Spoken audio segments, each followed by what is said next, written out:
Hikayat kelas 10 SMA MA.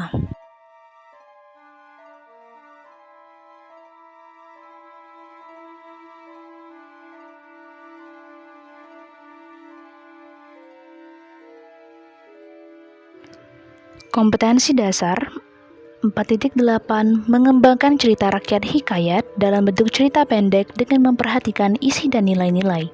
Indikator, menyusun kembali isi cerita rakyat ke dalam bentuk cerita pendek dengan memperhatikan isi dan nilai-nilai. Mengembangkan hikayat ke dalam bentuk cerita pendek. Pada pelajaran sebelumnya, Anda telah mengenal pengertian dan karakteristik hikayat dan karya-karya klasik. Anda juga telah mempelajari perbedaan karakteristik sastra klasik dengan cerita pendek. Pada pelajaran ini, Anda diharapkan dapat memanfaatkan hikayat dan sastra klasik sebagai bahan penulisan cerita pendek.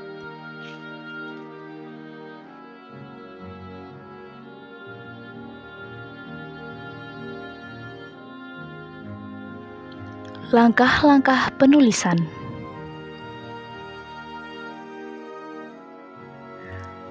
Tentukanlah salah satu peristiwa atau konflik yang ada pada hikayat. Konflik tersebut tentu harus menarik dan dapat memberikan nilai kehidupan yang bermanfaat bagi pembaca. Misalnya, tentang ketulusan dalam berjuang, kejujuran dalam membela kepentingan umum, maupun kecintaan yang tinggi terhadap rakyat.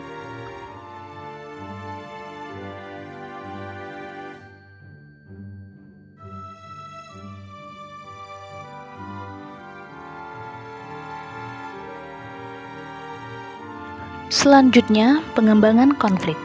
Langkah berikutnya adalah mengembangkan konflik ke dalam sebuah kerangka cerita pendek.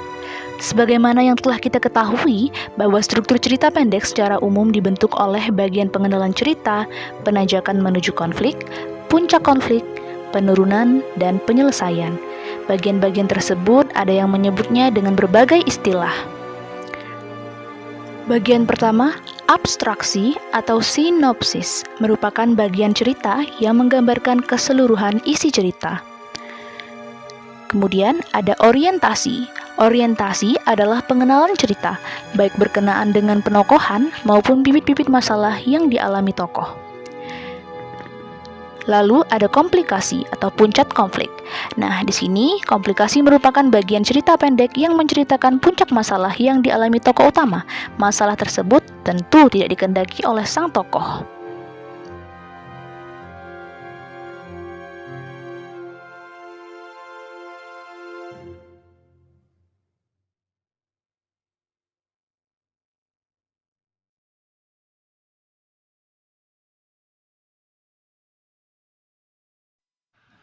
Kemudian ada evaluasi. Evaluasi merupakan bagian yang menyatakan komentar pengarang atas peristiwa puncak yang telah diceritakannya. Komentar yang dimaksud dapat dinyatakan langsung oleh pengarang atau diwakili oleh tokoh tertentu. Pada bagian ini, alur ataupun konflik cerita agak mengendur, tetapi pembaca tetap menunggu implikasi ataupun konflik selanjutnya sebagai akhir dari cerita. Selanjutnya ada resolusi. Resolusi merupakan tahap penyelesaian akhir dari seluruh rangkaian cerita. Perbedaannya dengan komplikasi adalah, pada bagian ini, ketegangan sudah mulai lebih mereda. Dapat dikatakan pada bagian ini hanya perlu mendapat masalah-masalah kecil yang tersisa, yang perlu mendapat penyelesaian sebagai langkah-langkah. Lalu yang terakhir ada koda. Koda merupakan komentar akhir terhadap keseluruhan isi cerita atau dapat berupa kesimpulan tentang hal-hal yang dialami oleh tokoh utama.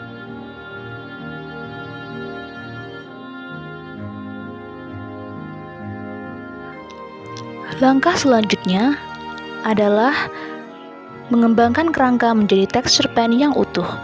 Setelah kerangka tersusun, kita harus mengembangkan kerangka tersebut menjadi teks cerita pendek yang utuh. Pada langkah ini, kita harus pula memperhatikan kaidah-kaidah kebahasaan yang berlaku di dalam cerita pendek.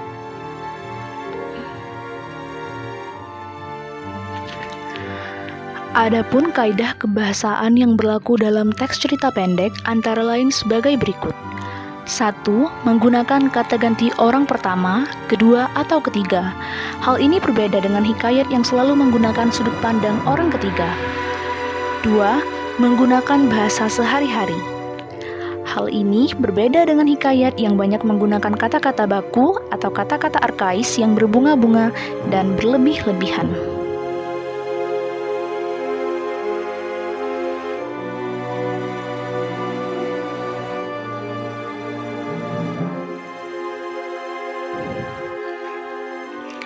Sesi evaluasi.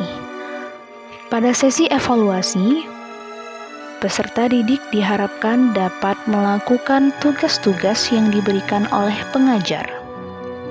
Tugas-tugas yang akan diberikan oleh pengajar akan dibacakan dan diharapkan peserta didik untuk mengumpulkan tugas di link yang tersedia di deskripsi box yang sudah disediakan.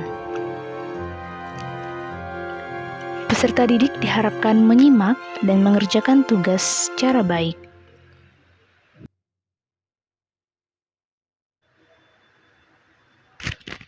Adapun tugas yang diberikan, yang pertama, simak dan bacalah hikayat ataupun cerita rakyat yang diperdengarkan setelah ini.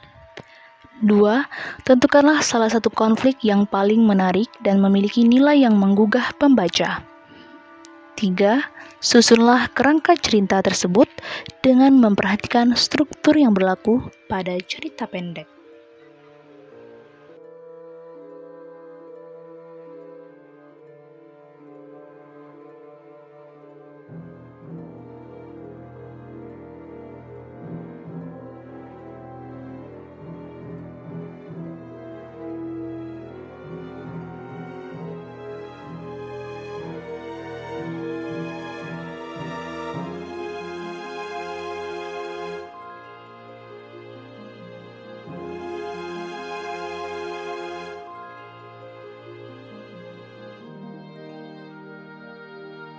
Empat, kembangkanlah kerangka menjadi sebuah cerita pendek dengan memperhatikan kaidah-kaidah kebahasaan yang berlaku pada link yang telah disediakan di kolom deskripsi.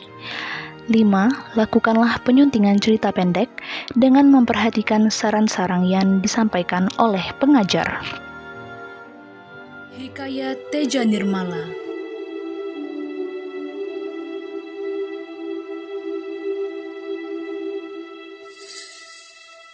Putri Teja Nirmala adalah gadis yang sangat cantik. Dia adalah putri Raja Prabu.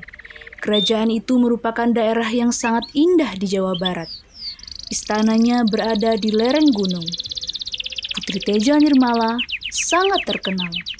Kecantikannya dan sikapnya yang baik membuat banyak pemuda maupun pangeran jatuh cinta kepadanya. Mereka semua datang dan melamar sang putri. Namun, semua lamaran tersebut ditolak oleh sang putri. Tidak ada yang tahu bahwa sang putri ternyata jatuh cinta dengan pangeran dari sebuah kerajaan di Jawa Timur. Namanya Raden Begawan. Sang pangeran juga mencintai sang putri. Mereka pernah bertemu dan jatuh cinta pada pandangan pertama. Namun, mereka tidak tahu bahwa mereka berdua saling mencintai. Sang pangeran tidak pernah mengungkapkan perasaannya kepada sang putri. Dan sang putri dengan sabar menunggu sang pangeran datang dan melamarnya. Raja Prabu sangat ingin melihat putrinya menikah. Akhirnya, sang putri memberitahu ayahnya bahwa dia akan menikah dengan pria yang pandai berkelahi, menunggang kuda, dan bisa bermain senjata. Ayahku tersayang, aku ingin menikah, tapi aku memiliki syarat. Apa syaratnya putriku? Aku akan menikah dengan laki-laki yang pandai berkelahi, berkuda, dan bermain senjata. Baiklah putriku, aku setuju dengan syaratmu. Raja kemudian mengadakan beberapa kompetisi. Pemenangnya bisa menikahi sang putri.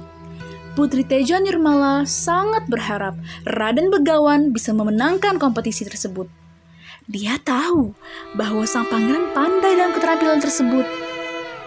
Dan keinginannya menjadi kenyataan. Raden Begawan adalah pemenangnya. Pangeran sangat senang. Dia akhirnya bisa menikahi gadis impiannya. Raja Prabu segera mengatur pernikahan. Raden Begawan meninggalkan istananya dan pergi menuju istana Raja Prabu untuk menikahi sang putri. Dalam perjalanan ke istana, pangeran beristirahat di dekat sungai. Dia tidak tahu seorang peri jahat tinggal di sana. Peri jahat tersebut jatuh cinta dengan pangeran. Dia menggunakan sihirnya untuk membuat pangeran melupakan segalanya. Dia juga membuat pangeran mencintai dirinya. Dan mereka pada saat itu akan menikah. Sementara itu, di lain waktu, Raja Prabu dan Putri Tejanimala sedang menunggu kedatangan Raden Begawan. Dan setelah menunggu beberapa lama, Raja memutuskan untuk mencari Raden Begawan. Ketika dia tiba di sungai, dia melihat Raden Begawan sedang duduk di sebelah seorang wanita. Raja tahu bahwa wanita itu bukan seorang manusia. Dia adalah seorang peri yang jahat. Hei kamu, apa yang kamu lakukan pada pangeran? Dia bukan milikmu. Lepaskan dia sekarang. Tidak akan pernah. Lihat ini. Raja mengeluarkan kekuatannya dan mencoba mematahkan mantra peri. Dan itu ternyata berhasil. Sang pangeran sadar dan itu membuat peri menjadi sangat marah. Dia menciptakan badai yang besar. Hujan turun dengan deras. Pangeran tenggelam. Dia meninggal. Raja Prabu akhirnya membawa jenazah Raden Begawan ke istana. Dia langsung mencari putrinya. Raja memanggil nama putrinya lagi dan lagi. Tapi sang putri tidak menjawab. Sang putri mengira Raden Begawan membatalkan pernikahan. Dan itu membuat hatinya sangat hancur. Oh pangeran, kenapa kau menyakiti hatiku? Aku sangat mencintaimu. Baik, jika kamu tidak ingin menikah denganku, aku akan pergi selamanya. Sang putri berdoa kepada dewa dan dewi yang tinggal di gunung di dekat istana untuk segera mengambil jiwanya.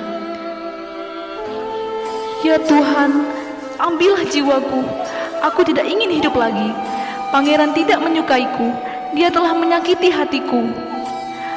Maka ketika raja sedang mencari putrinya, dia melihat jiwa putri sedang terbang ditemani oleh beberapa dewi. Sang putri melambaikan tangan kepada ayahnya yang sedih. Kemudian, dia menghilang di balik awan.